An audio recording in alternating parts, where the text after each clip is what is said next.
Mësimi i profetit, si të fitojmë zemrat me mirësi. A e dini se si profeti Muhammed, paqja qoftë mbi të, e fitoi zemrën e një armikeje? Një grua e moshuar në Mekë urrente profetin dhe i hidhte mbeturina. Profeti, me durim, nuk u zemërua kurrë. Kur gruaja u sëmur, profeti shkoi ta vizitoi. E habitur nga mirësia e tij, ajo u pendua dhe pranoi Islamin. Ky tregim na mëson të jemi të butë dhe të durueshëm. Ndaj, ndiqni shembullin e profetit. Përhapni mirësi dhe ndihmoni të tjerët, sepse kjo është rruga e vërtet drejt paqes dhe dashurisë.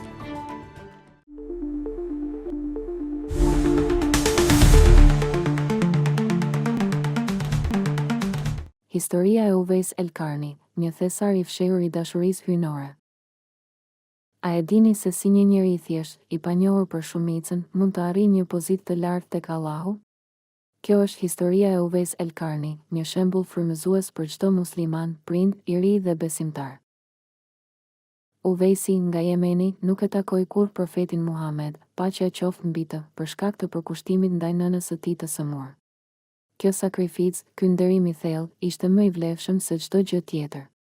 Profeti Asa e vlerësoi këtë devotshmëri, duke e cilësuar Uwaisin si një njeri me zemër të pastër, lutja e të cilit pranohej nga Allahu. Kjo histori na mëson se nderimi i prindërve është një nga shtyllat e Islamit. Të rinjt, mos e harroni këtë. Prindërit, edukoni fëmijët tuaj me këtë vlerë të shenjtë. Besimtar, le të jetë Uwaisi shembulli ynë. Reflektoni mbi marrëdhënien tuaj me prindërit. Apo i nderoni ata siç duhet? Merrni kohë sot për t'u treguar atyre dashurinë dhe respektin tuaj. Ndani këtë histori me të tjerët, duke përhapur mesazhin e dashurisë dhe përkushtimit ndaj prindërve, një rrugë drejt kënaqësisë së Allahut.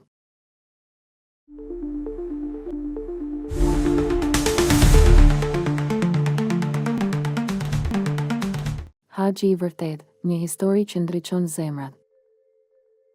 A e dini se bamirësia e sinqertë mund të jetë më e vlefshme se vetë pelegrinazhi? Dëgjoni historinë e Abdullah ibn Mubarak, një shembull frymëzues për të gjithë ne. Abdullah ibn Mubarak, një dietar i devotshëm, po udhëtonte për haxh. Por zemra e tij u prek nga vuajtja e një nëne të dëshpëruar, duke mbledhur mbeturina për fëmijët e saj të uritur. I prekur thellë, Abdullahu zgjodhi të ndryshojë rrugën e tij. Ai I dha asaj familjeje të gjitha paratë e tij të haxhit, duke I dhënë përparësi nevojës së tyre mbi detyrimin e tij. Atë natë, një ëndër e mrekullueshme zbuloi se Zoti e kishte pranuar haxhin e Abdullahut, madje edhe për ata që do të kishin udhëtuar me të. Kjo tregon se Zoti vlerëson qëllimin e pastër dhe zemrën e mëshirshme. Kjo histori na mëson se bamirësia e sinqertë, veçanërisht ndaj atyre në nevojë, është një formë e lartë e adhurimit. Le të jemi të gatshëm të ndihmojmë të tjerët, duke e ditur se Zoti shikon zemrat tona. Le të ndjekim shembullin e Abdullahut, duke dhënë përparësi mëshirës dhe bamirësisë. Kontribuoni në organizatat bamirëse, ndihmoni studentët në nevojë dhe mbështetni projekte që sjellin ndryshim pozitiv në komunitetin tonë. Bashkohuni me ne për të ndërtuar një botë më të drejtë dhe të dëmshme.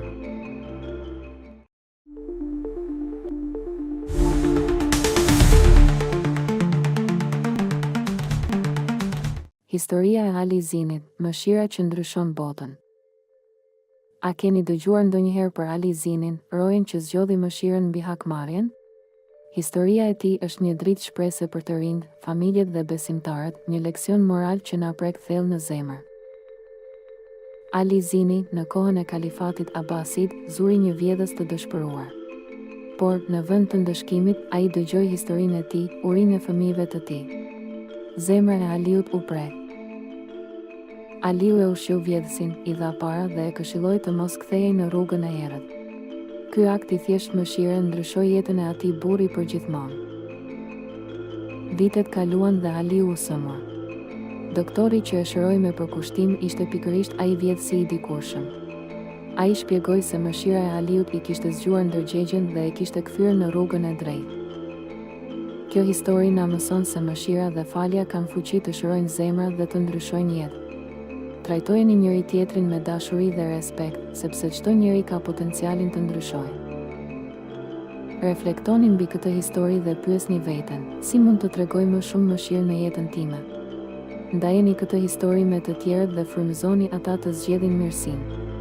Bëhuni pjesë e ndryshimit pozitiv në botë.